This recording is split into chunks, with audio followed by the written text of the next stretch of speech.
Bonjour tout le monde. Je ne sais pas si cette fois-ci c'est la bonne. Je ne sais pas si les mesures sanitaires qui sont en train de se lever vont partir pour de bon. Je ne sais pas si on n'est pas en train de faire un retour à la quasi-normale en tant que société. Mais bon, on a tous été affectés par la pandémie. On a été affectés, bon, par le port du masque, la distanciation, les fermetures, le couvre-feu, l'isolation, et etc., etc. Mais je vous l'ai déjà partagé. Ce qui m'a affecté le plus, ça a été de voir comment les divergences d'opinion sur la pandémie ont causé des brisures dans les relations entre des gens. Et on sait qu'au Québec, il y a même des familles biologiques qui ne se parlent plus à cause de divergences d'opinion sur la pandémie. Et si on entend certaines personnes dire qu'il va probablement falloir apprendre à vivre avec le virus, j'aimerais aussi dire qu'il va probablement falloir apprendre à vivre avec certaines divergences d'opinion. Le titre de mon message aujourd'hui, c'est Favoriser la paix. Et on va lire ensemble Romains 14.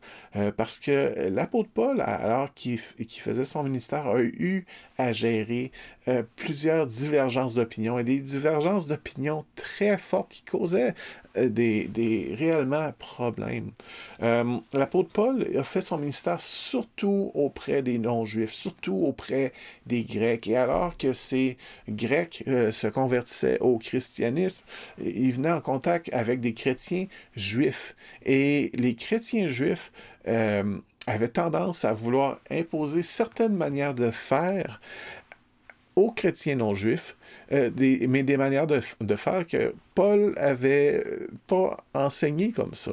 Et puis, dans sa lettre aux Romains, l'apôtre Paul va essayer de réconcilier les deux groupes et il va essayer surtout de leur faire voir la différence entre ce qui est fondamental à notre foi et ce qui ne l'est pas.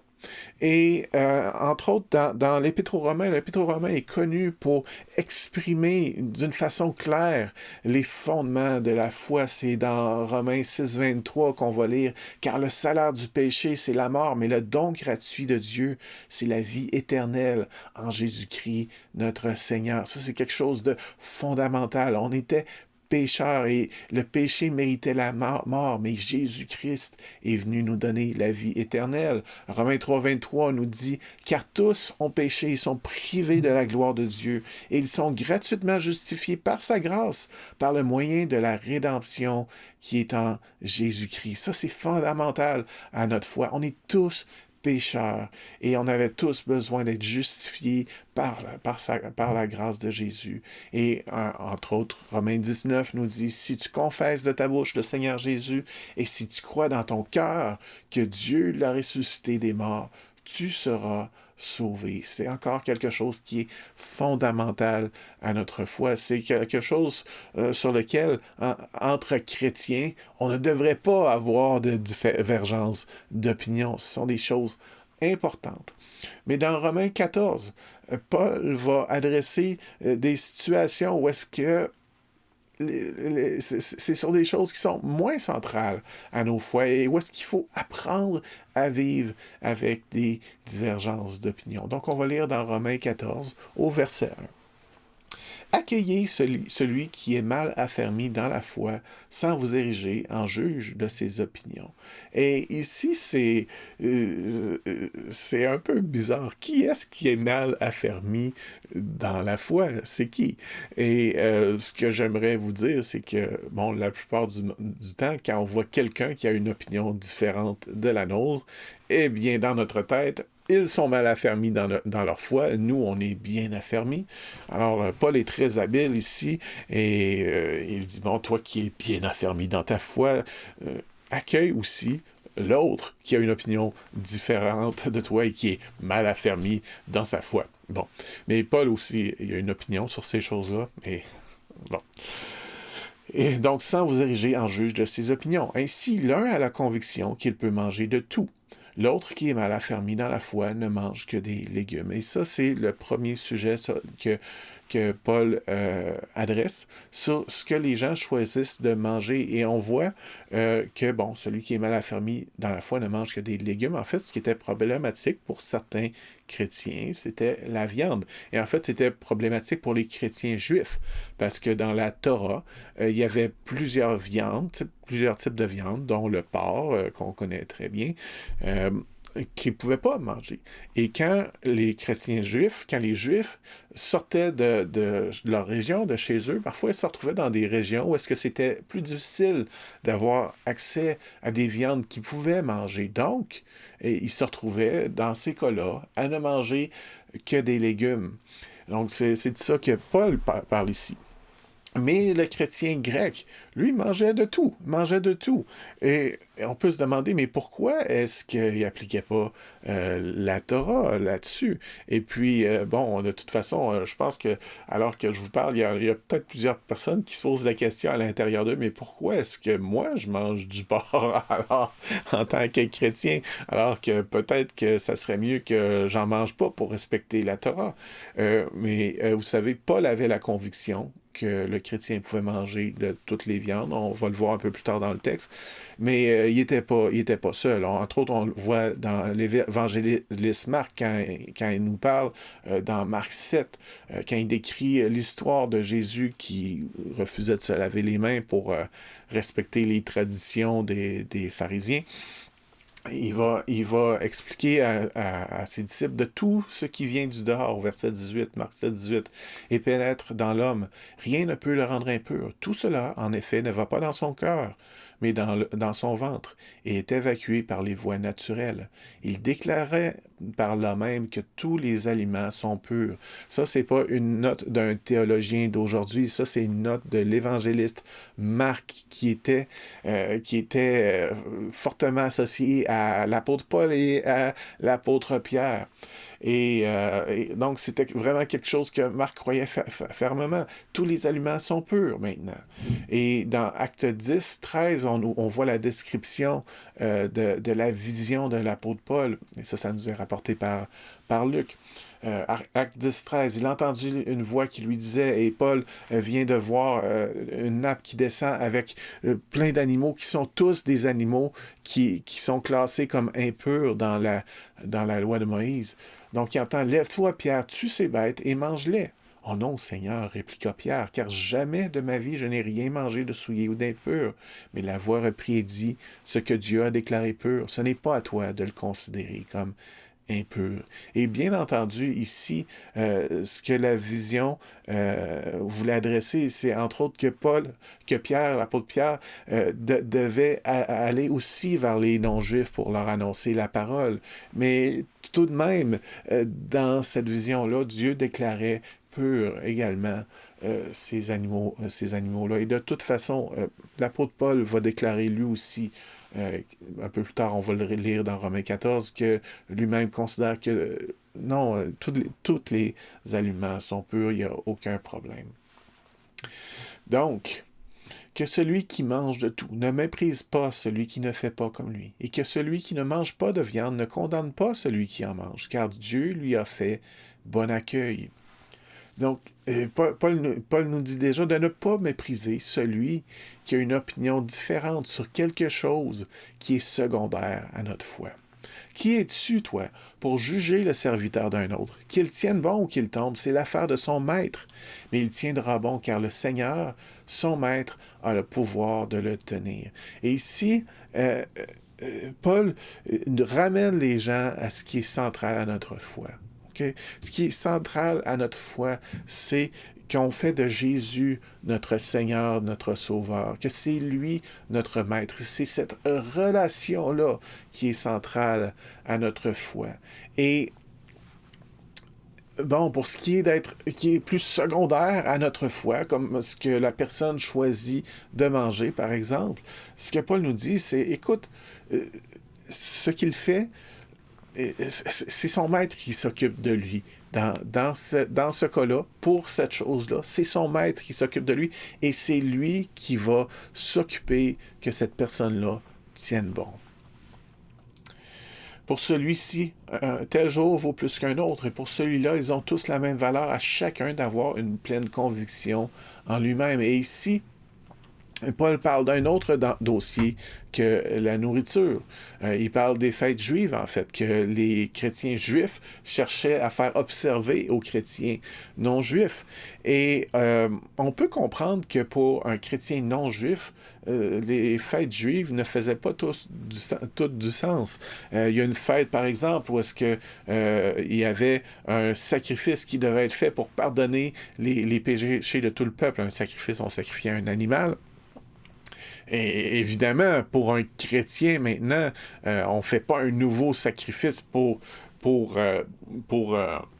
pardonner les péchés du peuple. C'est une offense à ce que Jésus a fait pour nous. Jésus est mort pour pardonner tous nos péchés. Donc, en faisant un autre sacrifice, c'est comme si je reniais mon Seigneur. Donc, bien entendu, les chrétiens ne refaisaient pas de sacrifice. Mais bon, évidemment, les chrétiens juifs ne refaisaient probablement pas de sacrifice, mais probablement qu'ils soulignaient quand même la journée en mémoire de l'ancienne façon de faire de leur peuple. Dans une autre fête, entre autres, Dieu va dire aux gens de vivre sous des tentes pour se rappeler que leurs ancêtres ont vécu sous des tentes dans un moment où est-ce que Dieu les a libérés, alors que dans ce qu'on peut lire dans le livre d'Exode. Et puis, pour un non-juif, bon, lui, ses ancêtres n'ont pas vécu sous des tentes. Ça, c'est ce qui a été fait pour le peuple juif. Donc, ça fait beaucoup moins de sens. Donc, on peut comprendre que pour le chrétien grec, c'est des belles fêtes, c'est des belles histoires, mais ça connecte pas vraiment avec ma façon de vivre ma vie chrétienne, évidemment. Et bon, nous, on va noter parfois certaines fêtes, mais on ne les célèbre pas tellement en tant que chrétien. On en célèbre certaines d'une certaine façon, mais on les célèbre pas toutes. Donc, celui qui fait une distinction entre les jours le fait pour le Seigneur. Celui qui mange le fait aussi pour le Seigneur, puisqu'il remercie Dieu pour sa nourriture. Donc, le Juif qui décide de célébrer la fête des tentes pour se rappeler de ce que Dieu a fait pour son peuple, il le fait de bon cœur pour le Seigneur, que le non-Juif ne le juge pas. Et celui qui mange de la viande, qui croit que, oui, toutes les viandes sont pures pour moi, le fait aussi pour le Seigneur, puisqu'il remercie Dieu pour sa nourriture. Donc, tant que c'est fait pour le Seigneur, de bon cœur, en toute sincérité pour le Seigneur, eh bien, ça rend gloire à Dieu. Et c'est lui qui s'abstient de certains aliments, le fait encore pour le Seigneur, car il remercie lui aussi Dieu. Aussi, aucun de nous ne vit pour lui-même et aucun ne meurt pour lui-même. Si nous vivons pour le Seigneur. Et si nous mourrons pour le Seigneur. Ainsi que nous vivions ou que nous mourions, nous appartenons au Seigneur. En effet, le Christ est mort et il est revenu à la vie pour être le Seigneur des morts et des vivants. Vous voyez ici tout l'accent que Paul met sur l'important, c'est qu'on vive pour le Seigneur, qu'on vive sincèrement pour le Seigneur. Et toi, pourquoi condamnes-tu ton frère? Ou toi, pourquoi méprises-tu ton frère?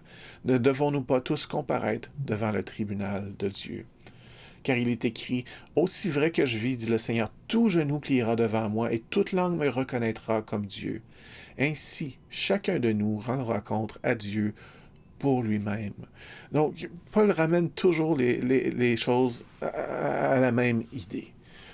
On a reconnu qu'on était pécheurs, on a accepté le sacrifice de Christ sur la croix pour nos vies et on est redevable à Jésus-Christ premièrement. Il y a des choses que Jésus-Christ a dit clairement, ok, mais il y en a d'autres sur lesquelles, à cause de notre contexte, à cause de certaines convictions, de notre façon de comprendre les choses, qu'on fait différemment. Mais quand c'est fait de bon cœur, quand c'est fait en toute honnêteté, eh bien, on ne devrait pas se condamner les uns les autres et on va tous rendre compte à Dieu pour nous-mêmes. C'est la première chose importante.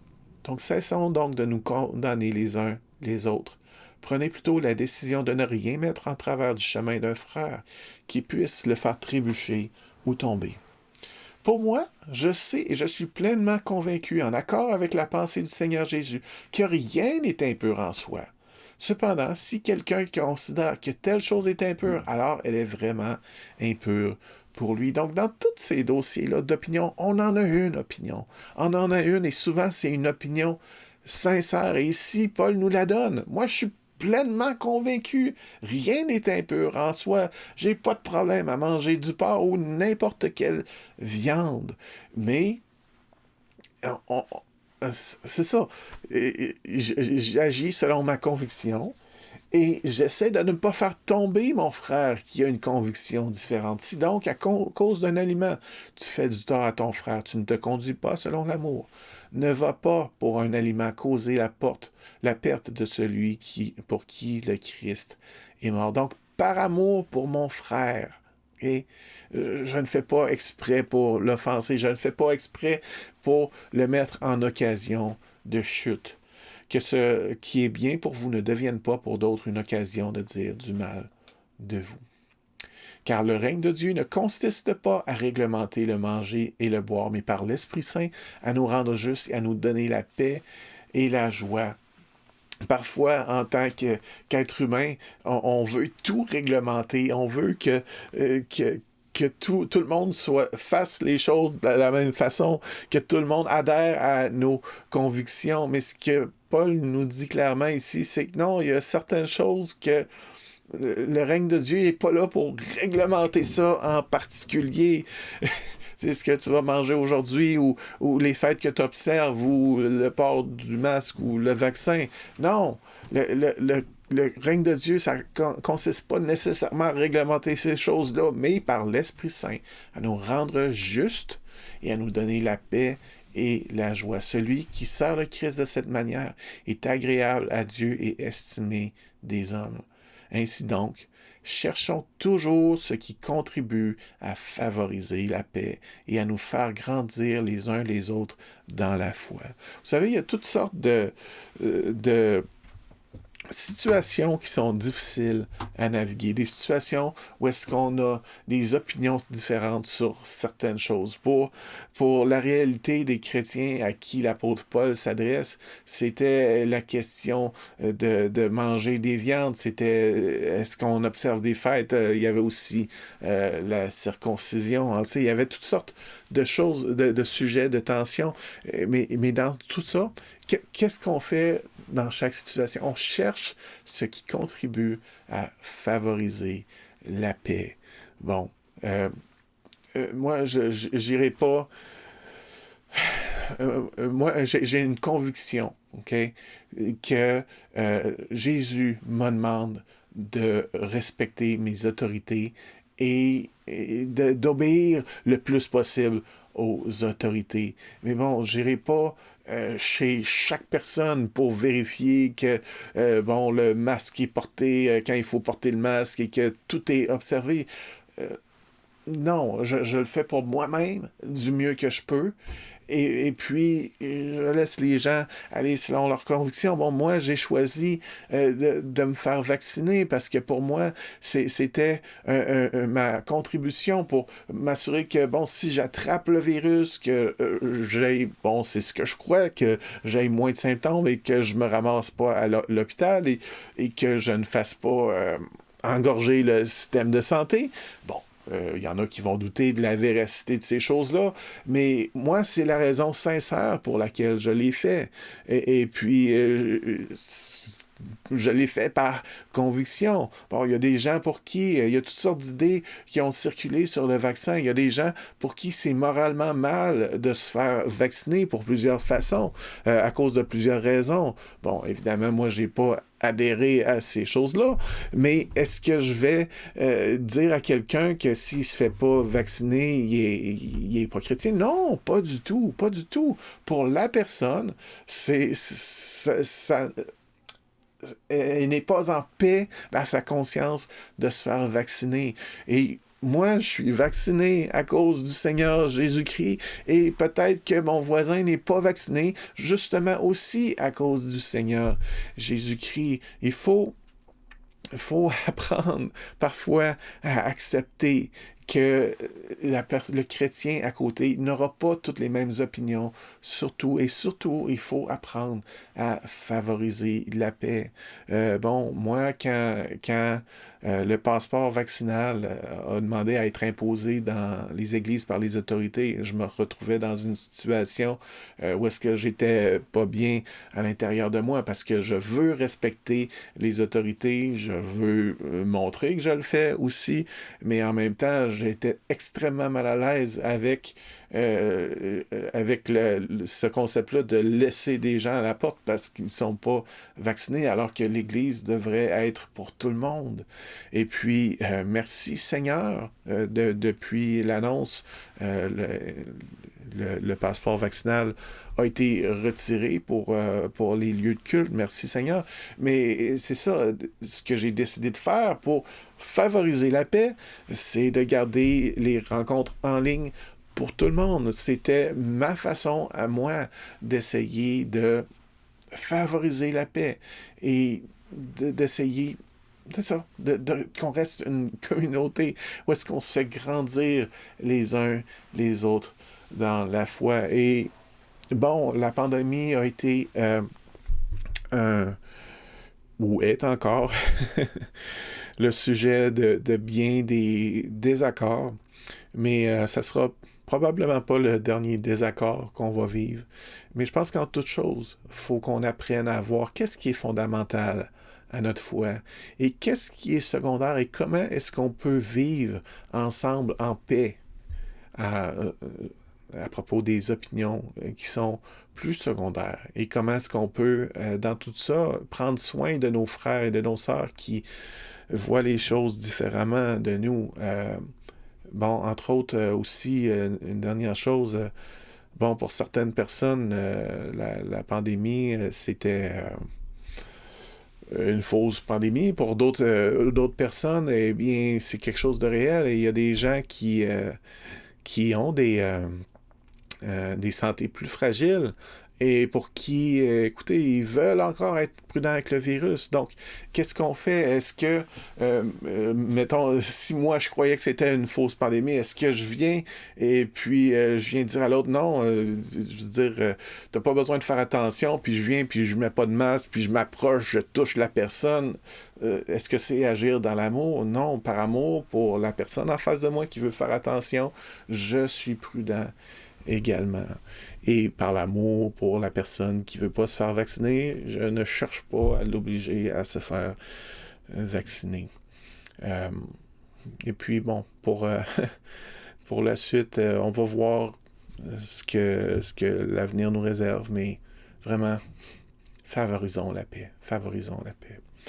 Seigneur Jésus, je veux te remercier de ce que tu es venu pour payer pour les péchés de chacun, de ce que tu as voulu qu'on soit en relation avec toi. Et oui, on le confesse encore. Tu es la première chose dont on a besoin. Tu es ce qui est essentiel.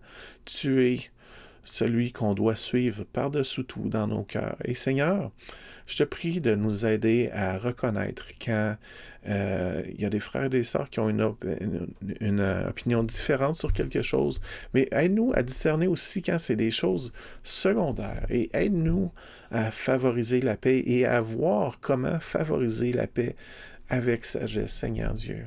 Seigneur, en tant que communauté, on veut être ton corps ici sur la terre. On veut que ton règne vienne. On veut que ton royaume s'expansionne, que plus de gens viennent à le connaître. Et on va pouvoir le faire efficacement si on s'aime les uns les autres et si on travaille ensemble, Seigneur Dieu. Aide-nous à favoriser la paix. Aide-nous à naviguer malgré qu'on ait parfois des divergences d'opinion. En ton nom, Seigneur Jésus. Amen. Donc, je vous remercie beaucoup d'avoir été à l'écoute et que Dieu vous bénisse. Bye bye.